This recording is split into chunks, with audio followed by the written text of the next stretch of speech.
Ok, hemos llegado al lugar de la tercera aparición del ángel, que como les expliqué esta mañana, la primera y la tercera aparición se dan en el mismo lugar, aquí. ¿Qué sucedió en la primera aparición? ¿Qué sucedió en la primera aparición? El ángel le dice, yo soy el ángel de la paz. Empieza con no teman. Yo soy el ángel de la paz. Orad así. Y aquí es donde el ángel, en este lugar, el ángel enseña a los niños a rezar. Yo creo, adoro, espero y te amo. Y te pido perdón por los que no creen, no adoran, no esperan y no aman. También el ángel aquí, en la primera aparición, se postra, pone su rostro en tierra. ¿Y qué hicieron los niños? Lo imitaron. O sea, que aquí la primera oración que enseña el ángel es aquí. Aquí también es donde primero se postra y los niños aprenden a orar postrados en el suelo. También aquí el ángel dijo, los corazones de Jesús y María están atentos a su súplica. Esto es un lugar importante para nosotros, ¿verdad? Saber que aquí un ángel fue enviado para hablarnos de los dos corazones y que estaban atentos a nuestras peticiones. Sé que también es un lugar donde podemos hacer peticiones interiormente a los dos corazones, puesto que el ángel aquí prometió que ellos estaban atentos a nuestra súplica. Ahora es interesante que en las apariciones de Fátima que fueron preparadas por el ángel, con el ángel haya tanta énfasis en dirigir nuestra mirada a los dos corazones. Porque recordemos que en 1932, cuando se aparece la Virgen de Rudubac, la medalla milagrosa, ¿qué hay en el reverso de la medalla milagrosa? Los dos corazones, lo cual hay mucho significado y uno de ellos es que la era mariana, que la llamó así el Papa Pío XII, la era mariana tiene como uno de sus frutos la devoción conjunta a los corazones de Jesús y de María. Aquí se da la tercera aparición, que también vamos a ver que hay una similitud. En esta aparición, el ángel enseña una oración. Quizás la oración más profunda, reparadora a la Eucaristía, que todos nosotros deberíamos aprendérnosla de memoria, aunque estemos tal vez un poquito mayores, hay que aprendérsela de memoria, porque por lo menos de vez en cuando rezarla frente al Santísimo Sacramento. ¿Cuándo se da esta aparición? Miren los rostros de los niños, ¿verdad? ¿Cómo están? ¿Con qué reverencia? El ángel, nosotros no lo estamos viendo, por eso si suben lo van a ver. ¿Qué tiene el ángel en sus manos? El cáliz y la hostia. Y los niños están de esa manera rezando porque están venerando a la Eucaristía. No están venerando al ángel, sino a la Eucaristía. Los niños estaban ahí rezando que el rosario, volvemos a lo mismo, ¿verdad? La importancia de enseñar a orar a los niños. Estaba rezando el rosario y el ángel se les apareció como se les apareció en la primera aparición. ¿Qué tenía el ángel en sus manos? Un cáliz. Y sobre el cáliz una hostia que estaba suspendida en el aire. Y de esa hostia caían gotas de sangre. ¿A dónde caían las gotas? Dentro del cáliz. Esto es importante por otro punto, ¿ah? Ahora, fíjense una cosa. Ustedes dirán, ¿cómo aparece un ángel con un cáliz y una hostia? Si la Eucaristía es un don que Jesús nos ha dado para la tierra, en el cielo no hay Eucaristía. por cómo aparece un ángel con un cáliz y una hostia. Y una hostia consagrada. ¿Por qué podemos decir que es consagrada? Porque caían gotas de sangre de la hostia dentro del cáliz. Bueno, es muy fácil deducir que el ángel tomó el cáliz y tomó la hostia de una iglesia. Y les voy a contar algo muy lindo. Hace como 10 años tuvimos la oportunidad, no me acuerdo ni cómo se dio la oportunidad, pero el Señor estábamos aquí rezando y vino un sacerdote a rezar y empezamos a hablar y resulta que era el párroco de una iglesia de media hora de aquí, de la iglesia que se llama el Santísimo Sacramento. Entonces empezamos a hablar y decía, yo siempre me pregunto, ¿de dónde salió la hostia? ¿De dónde salió el cáliz? Y me dice el padre, ven conmigo y vas a ver de dónde. Y fuimos y resulta que de su iglesia el ángel tomó el cáliz y tomó la hostia. ¿Cómo lo supieron? Porque en esa época reservaban la sangre, no solamente las hostias. No sé si en toda la iglesia o aquí en Portugal, pero reservaban el cáliz con sangre dentro del tabernáculo. Y en la mañana, cuando el padre iba a celebrar la misa, notó que no estaba el cáliz y que se había chorreado un poquito de sangre dentro del tabernáculo. O sea, que alguien tomó el cáliz. Y él sabía cuántas hostias dejaba todos los días para saber que no hubiera nadie que tomara hostias inapropiadamente. Y él siempre dejaba 33 hostias y ese día habían 32 hostias. Inmediatamente llamó al obispo para reportarlo pensando que era un robo, ¿verdad? Cualquier cosa. Pero cuando los niños contaron la aparición del ángel, inmediatamente supieron de dónde venía el cáliz y de dónde venía la hostia. Y tuvimos el privilegio de sostener el cáliz, porque después el cáliz apareció dentro del tabernáculo, o sea, el ángel lo devolvió.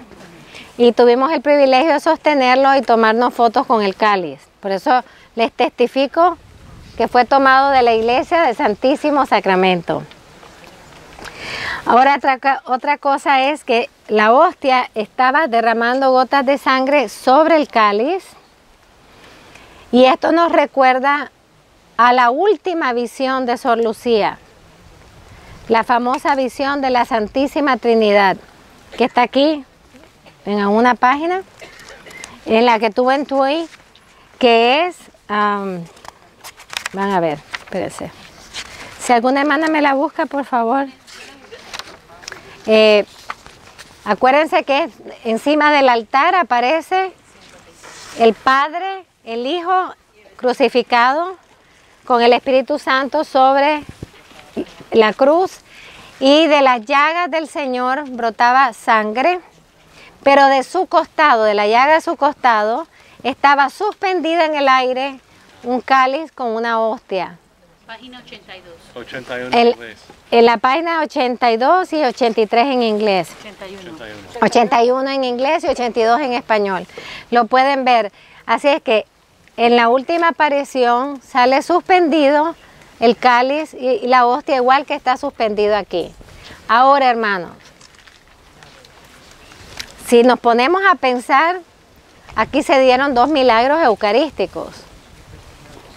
El primer milagro eucarístico es que un ángel fuese a traer la Eucaristía y la presentar a los niños, pero no solamente la presenta a los niños, o sea, estamos viendo todo un proceso eucarístico aquí, de un tabernáculo. El ángel, fíjense, por eso el ángel se arrodilla ante el sacerdote, porque el ángel no puede producir una hostia consagrada, el sacerdote es el único que puede. Entonces, un ángel tiene que ir a una iglesia donde un sacerdote consagró la hostia y consagró el vino para poderlo traer a los niños. Como la reverencia de los ángeles a los sacerdotes, ¿verdad? Y se debe no por la persona, sino porque ellos son otros Cristos. O sea, porque ellos consagran el cuerpo y la sangre del Señor y actúan en persona Christi. A eso se debe. Porque por si a alguien se le ocurre pensar, ay, yo creo que a mi párroco el ángel no se le arrodilla, ¿verdad?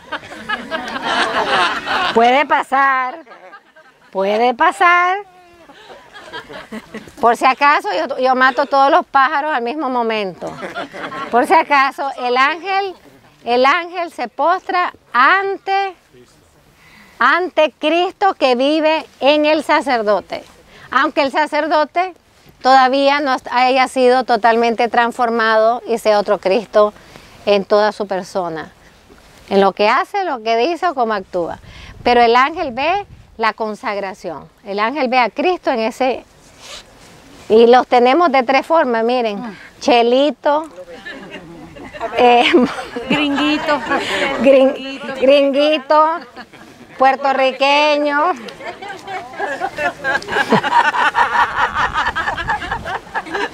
Flaquito, gordito. Calvito. Calvito con mucho pelo, sin pelo. Bueno, entonces, el segundo milagro eucarístico, ¿cuál es? Que se da aquí. Que el cáliz, bueno, fíjense otro milagro, la hostia sangra.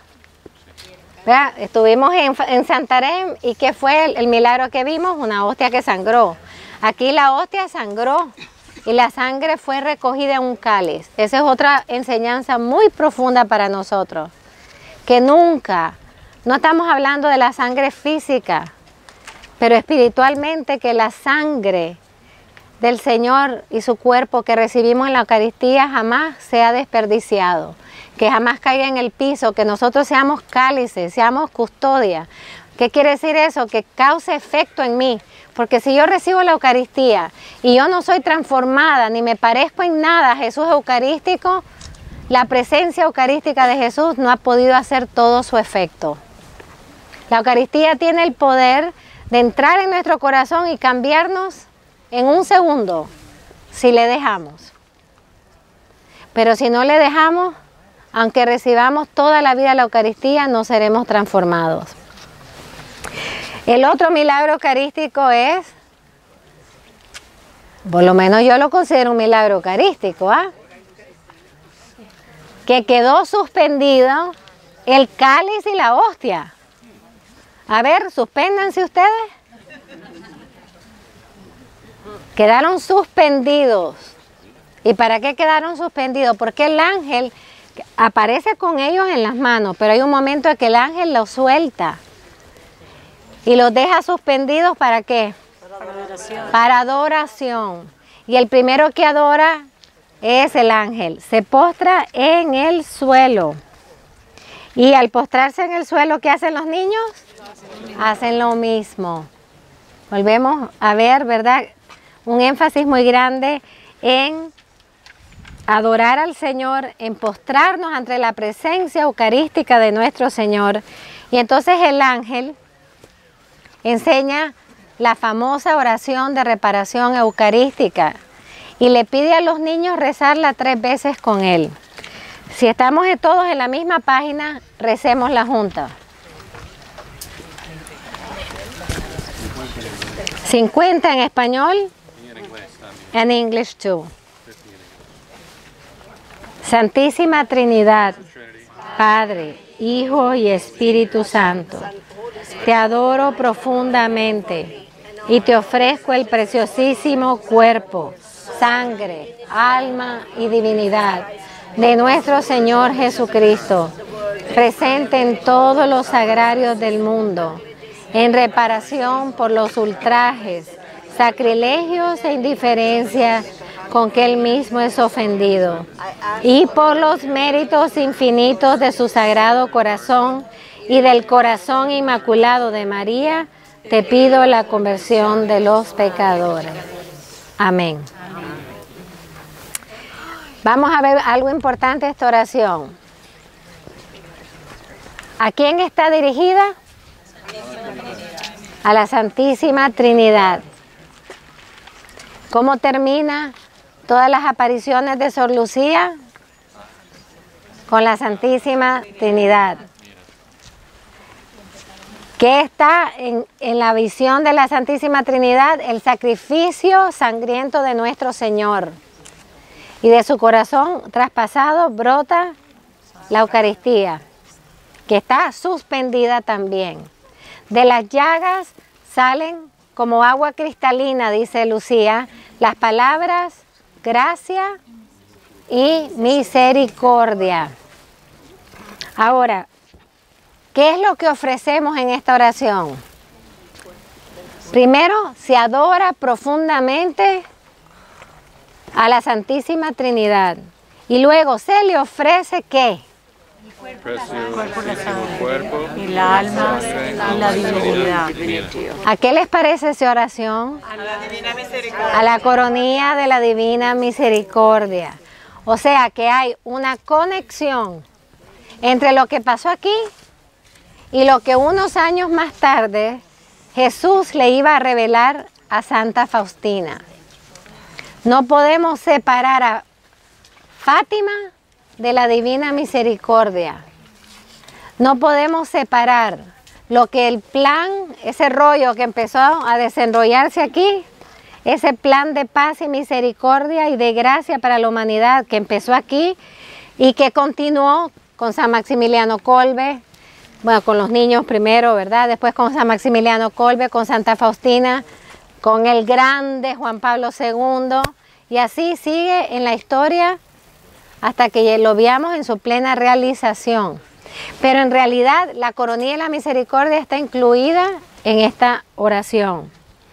A mí me encanta para hacernos conciencia a nosotros, que estamos en esta oración haciendo reparación no solamente ante el Santísimo que tenemos en nuestra capilla de nuestra parroquia, o en nuestro caso de nuestros conventos, sino que para hacernos conscientes que la Eucaristía, siendo una, es un don universal. Y aquí está, presente en todos los sagrarios del mundo. Yo les voy a decir algo, hermana. Cuando yo era chiquita,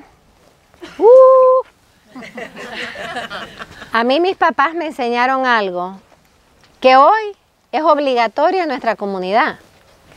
Nosotros pasamos por cualquier iglesia del mundo y nosotros nos persinamos. Y no pasamos como carreta en bajada, ¿no? Bajamos la velocidad y nos persinamos, porque ahí está Jesús presente en el sagrario. Y yo les voy a decir una cosa, yo creo personalmente que hay un poder exorcista inmenso. Cuando nosotros pasamos por las iglesias, cualquiera, una capillita, sea hasta en el medio de un campo, pasamos por enfrente de una iglesia y nos caminamos más despacio, nos detenemos y nos persinamos. Hay un poder exorcista porque estamos reconociendo la presencia real de Jesucristo que está en el sagrario de esa pequeñita capilla o de esa inmensa catedral o basílica. Es el mismo Señor. Lo mismo en las más bellas custodias que en las custodias misioneras que nos hace Héctor para mandar a los pueblos más pobres. Es el mismo Señor. Aquí el ángel está queriendo hacer conciencia. Que nosotros siempre tengamos presente, a lo mejor estamos en el Santísimo, lógicamente, de nuestra parroquia. Tenemos el privilegio que nuestros sacerdotes todos tienen capillas de adoración, para que el pueblo vaya a adorar a su Señor, a escuchar a su Señor, a amar a su Señor.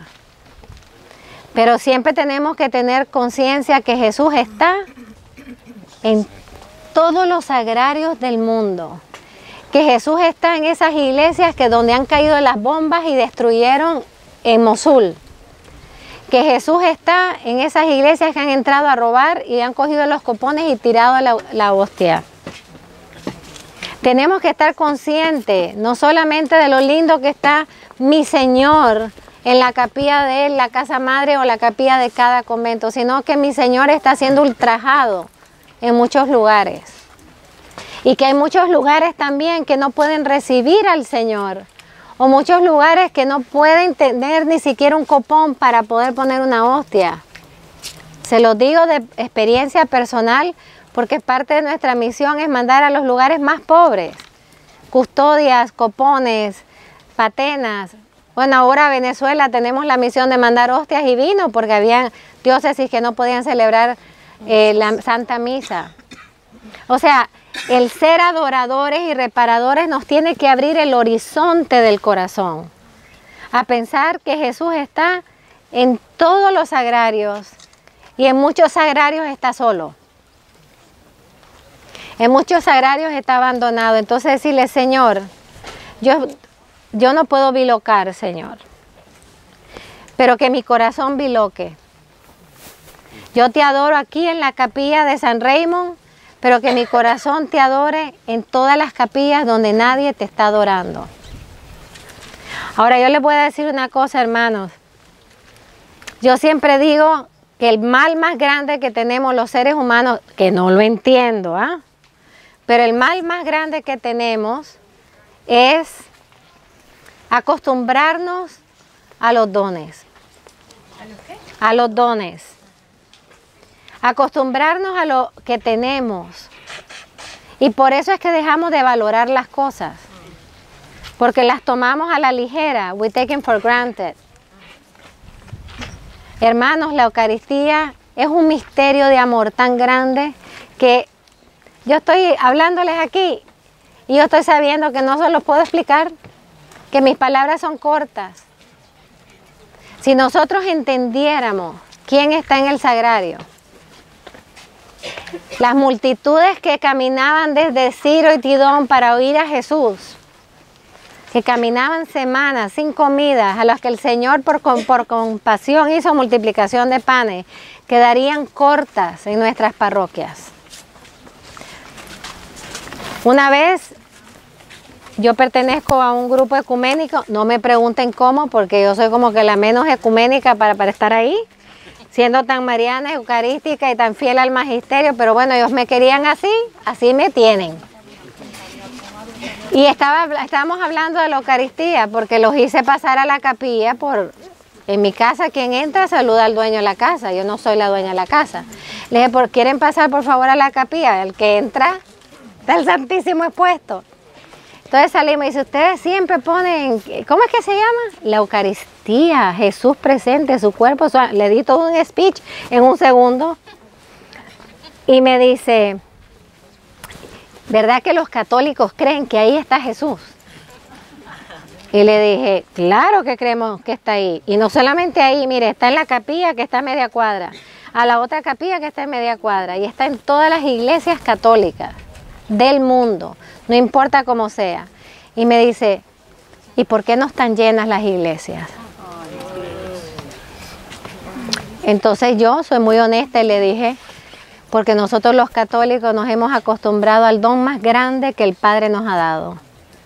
No solamente el Hijo que murió en la cruz, sino el Hijo que se quedó con nosotros hasta el fin de los tiempos. Le digo, ¿usted en su Biblia no oye que Jesús dijo, me quedaré con ustedes hasta el fin de los tiempos? ¿Cómo se quedó? ¿Cómo se quedó? Les digo. Porque así como que a veces lo siento, a veces yo no lo siento. ¿Cómo se quedó hasta el fin de los tiempos? En la Eucaristía. Se quedó callado, parece como que lo mareé un poquito. Pero así me golpeó, porque es la verdad, hermano. ¿Cómo es posible que nosotros sepamos que Jesús está en el sagrario y no vayamos por lo menos 15 minutos? ¿Se acuerdan los libritos esos? 15 minutos de Jesús sacramentado. Yo me acuerdo crecer con los 15 minutos de Jesús sacramentado. Ya 15 minutos no valen, hermana.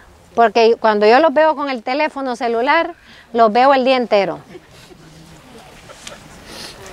Así que 15 minutos a Jesús contra 20 horas en la computadora, estamos mal.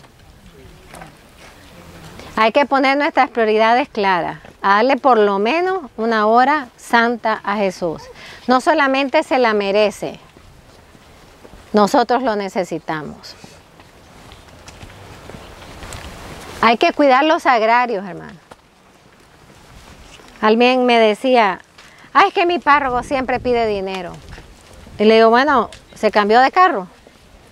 Y me dijo, no. ¿Qué hizo? Arregló el altar. Pues dale más. Porque al Señor, hermano, se le da oro, incienso y mirra. Nosotros comamos pan con mantequilla. Yo eso se lo doy a las hermanas todo el tiempo. Hermanas, hay que comprar custodia. Pan con mantequilla un mes, no importa. Pero la custodia hay que comprarla. Y la mejor. Porque al Señor no se le dan las obras. Al Señor se le da la totalidad del amor. Y el amor no tiene límites. Y el amor no se conforma con poco. Y el amor no se conforma con cualquier cosa. A ver, si te vas a comprar unos aretes, te compras unos plásticos ahí. No, ¿verdad que no? El amor requiere dar lo mejor. Entonces hay que preocuparnos por los agrarios. Es que estoy aprovechando. No crean que los párrocos me dijeron que yo hablara de esto. No. Es que si Jesús está presente en todos los agrarios, tenemos que construirles las casitas al Señor y hacérselas bien. Y yo les voy a contar un testimonio hermosísimo sobre hacer las casitas de Jesús. Cuando nosotras comenzamos, no teníamos ni para comer. Y cuando nos dan el permiso del Santísimo, pues teníamos un serio problema, porque si no teníamos ni para comer, ¿dónde encontramos una casita para el Señor? Y entonces un señor de lo más lindo que me dijo, yo trabajo haciendo carros y sobran piezas de los carros. Yo te puedo hacer una para que tengas un tabernáculo con las piezas, ¿cómo se llama? El acrílico, lo que sea, ¿no? El fiberglass de los carros. Yo le dije, pero si lo va a hacer, por lo menos que sea de un carro dorado, para que luzca. Y así lo hizo. Y nuestro primer tabernáculo fue hecho con las piezas que sobraron de un carro dorado. Porque tenía que ser dorado, por lo menos para dar el toque de oro, ¿no? Gracias. Thank you, Father. Y nosotras vivimos felices con eso, nos sentíamos las mujeres más ricas del mundo con esa casita. Y yo estoy segura que Jesús también. Pero cuando nos cambiamos ya de casa, ya fuimos mejorando un poquito. Ya el Señor fue abriendo ciertas puertas y logramos comprar nuestra casita. Ya le dimos su capilla más grandecita. El Señor permitió que hubiera una persona que estaba en mucha necesidad y me pidieron que yo orara por esa persona y hablara con esa persona. Y la persona recibió mucha sanación interior. Y el esposo era tan agradecido, era protestante el esposo, pero el esposo lo llevó, con tal de que alguien hiciera algo por la esposa, la llevó donde unas monjas. El esposo, al ver la sanación, en 2 semanas su esposa volvió a tener alegría, una sanación interior muy profunda. Me dice, madre, ¿qué puedo hacer por ustedes? Y le dije, pues no sé, ¿y usted qué hace? Y me dice, yo soy carpintero, pero carpintero fino. Y dije, mejor todavía. Y ya vamos a mejorar de carro para madera. Y entonces le digo, pues te voy a decir lo que necesito. Necesito que vengas conmigo a la capilla y te voy a enseñar lo que necesito. Y vamos a la capilla y le digo, mira, tú amas a Jesús, ¿verdad? Me dice, claro. Y si Jesús quisiera que tú le hicieras una casa, ¿se la harías? Y me dice, claro. Le digo, pues lo que te necesito es que le hagas una casita a Jesús, que vive aquí adentro en el tabernáculo. Pero este tabernáculo ya está como muy viejito y feíto, y necesito que me le hagas una, y se la dibujé. El hombre se ha tomado a pecho hacerle ese tabernáculo a Jesús, porque él no decía tabernáculo, decía la casita de Jesús. Yo lo cogí por la casita. porque si le digo tabernáculo como que se me pone, ¿verdad? Pues él viene con la casita, me la instala, nosotros feliz con el primer tabernáculo de madera, no era tampoco tan grande, pero de madera fina, elegantísimamente fino. Y después que me la instala le digo, bueno, ahora me vas a acompañar a poner a Jesús en la casita. Y él no sabía qué hacer, entonces tomo el copón y lo meto en el tabernáculo, me arrodillo y empiezo a darle gracias a Jesús y decirle, Jesús, bendice a tu hijo que te hizo una casita como tu padre San José te hizo una casita, él te echó una casita. Y yo estoy ahí inspirada, yo rezando lo que quería rezar. Cuando termino, se levanta este hombre y me dice, ¿qué debo hacer para ser católico? No. Y le digo, eso no es ningún problema. Nosotras te preparamos y todo. Y le digo, te preparamos. Hermana, perdona, yo tengo un cardenal sí. que quería decir aquí No, pase, una preguera, perdona. Claro, no, en silencio y nos vamos, ¿vale? No, 2 minutos y nos todo vamos. el tiempo, no hay problema. Perdona. Cardenal Regali. God bless you. Mother Pandres. No, please take your time, okay? I adore, I hope, and I love you. I ask pardon of you for those who do not believe, do not adore, and do not hope, and do not love you. Most Holy Trinity, Father, Son, and Holy Spirit, I adore you profoundly, and I offer you the most precious body, blood, soul, and divinity of Jesus Christ, present in all the tabernacles of the world, in reparation for the outrageous, sacrilegious, and indifference from which he himself is offended. And through the infinite merits of his most sacred heart and the Immaculate Heart of Mary, I beg of you the conversion of poor sinners. Que después de construirle la casita al Señor, sintió el llamado a hacerse católico.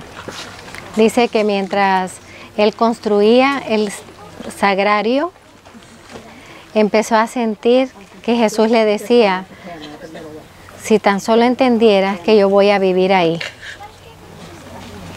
Fíjense qué hermoso. El Señor a este hermano protestante, mientras construía el tabernáculo, él escuchó que le decía, si tan solo entendieras que yo voy a vivir ahí. Y esa fue la razón por la que quiso hacerse católico y recibió todos los sacramentos al mismo tiempo, incluso pudo casarse por la iglesia con su esposa. Entonces, en este lugar, hagamos un compromiso de amar a Jesús con todo el corazón, amar la Eucaristía. Hermanos, ¿cuántos en los 2000 años de la historia de la iglesia, cuántos hombres, mujeres, niños y niñas han muerto por defender la Eucaristía? Los grandes mártires eucarísticos. Y hoy con tanta facilidad se ve a la Eucaristía, con cuánta facilidad se duda de ella, con cuánta facilidad se va a misa sin confesarse y la gente sin confesarse la recibe. O sea, hemos perdido lo que Juan Pablo llamó la cultura eucarística. Y por eso su última, yo creo que es un llamado del cielo, que la última encíclica de San Juan Pablo haya sido: la iglesia vive de la Eucaristía. Si la iglesia vive de la Eucaristía, ay, me puse eriza. Si la iglesia vive de la Eucaristía, yo vivo de la Eucaristía y yo no puedo vivir sin la Eucaristía. Pero tenemos que crecer en ese amor a la Eucaristía. Tenemos que pedirle al Señor la gracia de ser valientes si nos toca defender la Eucaristía. No salir corriendo. ¿Estaría dispuesto yo a dar mi vida por defender a Jesús en la Eucaristía? ¿Estaría yo dispuesto a ponerme frente al tabernáculo si alguien viene a robarlo y que me maten a mí? Son preguntas que no podemos evitar los católicos hacernos cuando nuestra historia está llena de mártires eucarísticos. Lo podemos ver en la misma película de La Cristiada, ¿verdad? Cómo mataban a los sacerdotes cuando iban a... Ellos se ponían y agarraban así y no dejaban pasar ante la Eucaristía. No dejaban que nadie tocara la Eucaristía y los mataban. Niños en México murieron por defender la Eucaristía. Los primeros cristianos, ¿cuántos niños murieron por defender la Eucaristía? ¿Cuántas niñas murieron por defender la Eucaristía? Y yo creo que aquí tenemos que hacernos la pregunta, ¿estaría yo dispuesto no solo a amar más a la Eucaristía, sino a defenderla? Cuando vamos a misa, hermanos, no es que estemos con los ojos pelados, pero hay que estar atentos a que nadie se lleve una hostia. ¿Cuántas veces nos ha tocado a nosotros ser ministros extraordinarios de la Eucaristía en nuestras parroquias y ver que alguien la coge y se va? Y nosotros vamos detrás y le decimos, por favor, consuman la Eucaristía frente a nosotros. O sea, es el mayor tesoro de la iglesia. No hay otro tesoro mayor. Todo lo demás es secundario y súper secundario. La Eucaristía es el tesoro por el cual debemos estar dispuestos a dar la vida. En realidad, para los sacerdotes, esa es la razón por la que ustedes dieron su vida, ¿no? Por la Eucaristía. Y para terminar, como estamos hablando de los sagrarios abandonados, de Jesús solo en el Getsemaní de hoy. ¿Dónde está Jesús solo en el Getsemaní de hoy? Primero, en los tabernáculos. Después podemos encontrar un montón de otros lugares, por ejemplo, en los hermanos abandonados solos, pero es más fácil hablar de los hermanos abandonados solos que hablar de los tabernáculos solitarios. Nadie piensa en eso y ahí Jesús está solo, abandonado, esperando a que vayamos, no solamente a amarle, que vayamos ante todo para Él amarnos, para Él donarse.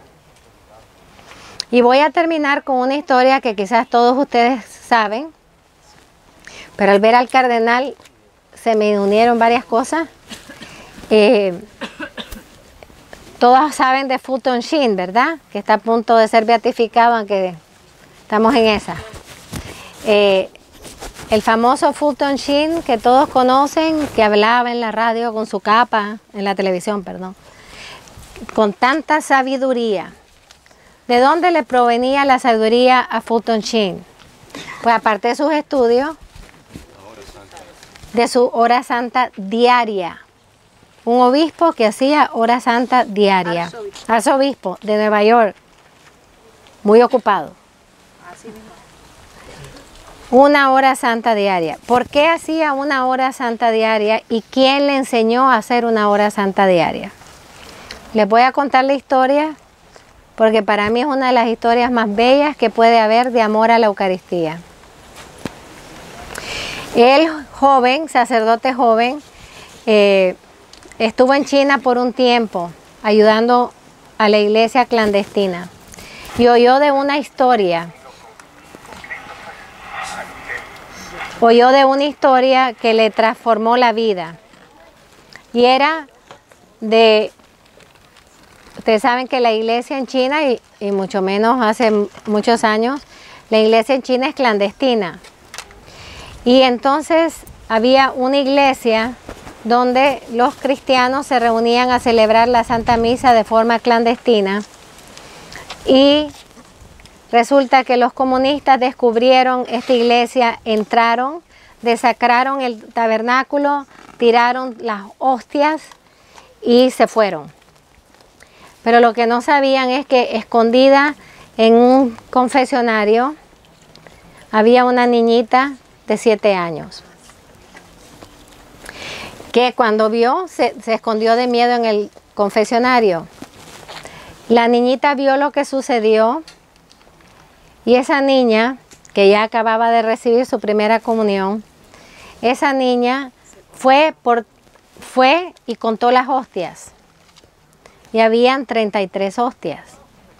Y en esa época pues solo se recibía en la lengua y una hostia al día.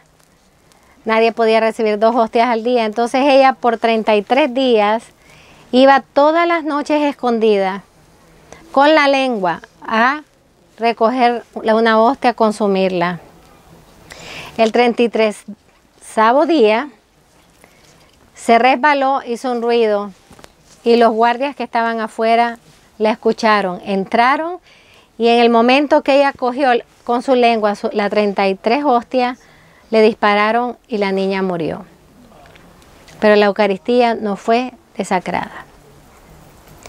Cuando Fulton Sheen oyó esa historia, ya era sacerdote, dijo, prometo desde hoy hasta el día de mi muerte hacer una hora santa diaria. Y el fruto de esa hora santa es el gran Fulton Sheen que está a punto de ser elevado a los altares. Que nosotros tal vez no seamos como esas niñas, no nos toque en algún momento hacerlo, pero todos los días podemos hacer actos de amor y reparación a Jesús Eucarístico. Que el Señor les bendiga. Amén. Gracias, Madre.